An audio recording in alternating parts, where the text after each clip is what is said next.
बच्चों, आज मैं आपको एक कहानी सुनाती हूँ।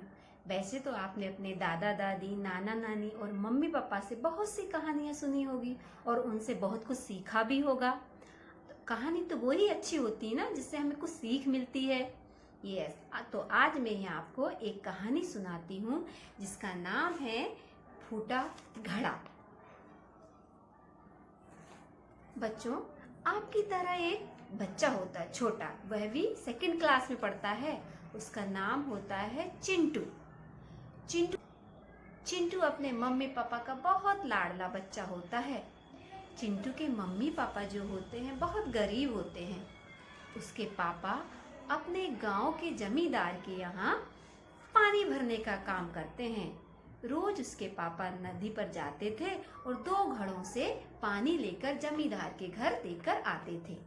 उसके बदले में जमींदार चिंटू के पापा को पैसे देता था।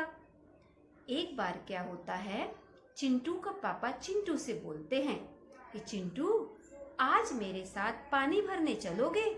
चिंटू बोलता, हाँ हाँ पापा, आज मेरे स्कूल की छुट्टी है, आज मैं आपके साथ पानी भरने अवश्य चलूंगा। और वह अपने पापा के साथ नदी पर पानी भरने चल देता है। आपको पता है चिंटू के पापा नदी से पानी कैसे लाते थे? वह एक डंडा था उनके पास, उसमें दोनों तरफ उन्होंने रस्सी बांध रखी थी, उसमें दोनों घड़ों को बांध रखा था। इस तरह से एक बार क्या था बच्चों, चिंटू के पापा घड़े से पानी लेकर आ रहे थे, तभी किसी गांव के एक शरारती बच्चे ने एक पत्थर, एक कंकर उनके घड़े में मार दिया। तो उनका जो एक घड़ा था वह फूट गया था और उससे पानी गिरता था। चिंटू जब अपने पापा के साथ नदी पर जाता है तो जब उधर से पानी भरकर उसके पापा लेकर आते हैं तो वह देखता है कि उसके पापा के एक घड़े से पानी रास्ते भर गिरता हुआ आ रहा है। वह अपने पापा से बोलता है, पापा पापा, आपका ये एक घड़ा फूटा हुआ है, इससे पानी गिर रहा है। उसके पापा बोलते हैं, कोई बात नहीं बेटा, गिरने दो। पापा, आप इस घड़े को बदल क्यों नहीं देते, नया क्यों नहीं ले लेते? रहने दो बेटा, ये मैं आपको बाद में बताऊंगा कि मैं इस घड़े को क्यों नहीं बदल रहा हूँ। उसके पापा चिंटू के साथ जमींदार के घर जाते हैं तो जमींदार उसको कम पैसे देता है, क्योंकि वो जो घड़ा था वह आधा हो जाता था। तो आधे, एक घड़े के और एक आधे घड़े के पैसे ही जमींदार चिंटू को पापा को देते हैं। तो चिंटू को ये बहुत बुरा लगता है कि उसके पापा मेहनत तो पूरी करते हैं लेकिन ये फूटे हुए घड़े के कारण उन्हें कम पैसे मिलते हैं। उसके पापा को जमींदार कम पैसे देते हैं तो चिंटू को बहुत बुरा लगता है कि उसके पापा ने मेहनत तो पूरी की है लेकिन ये फूटे हुए घड़े के कारण उन्हें कम पैसे मिले।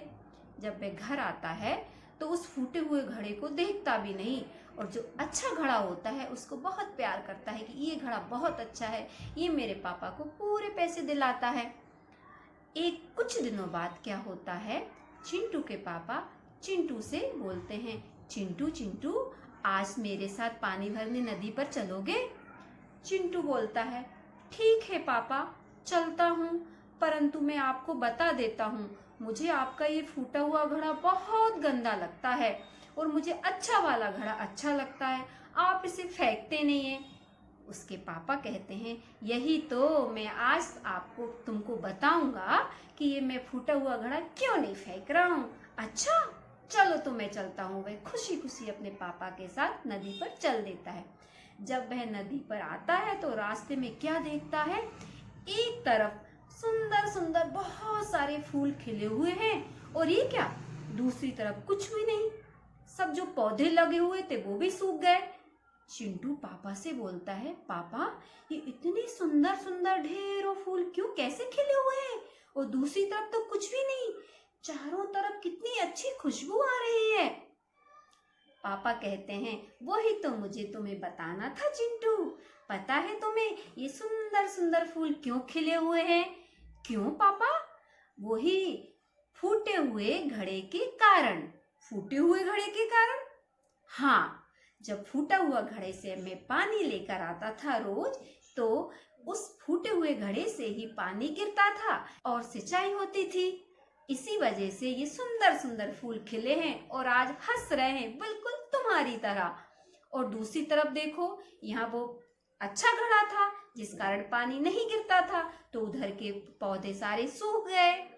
चिंटू बोलता, अरे वाह पापा, तो इसीलिए आप उस फूटे हुए घड़े को बदल नहीं रहे थे। हाँ बेटा चिंटू, सभी में कुछ ना कुछ कमी अवश्य होती है।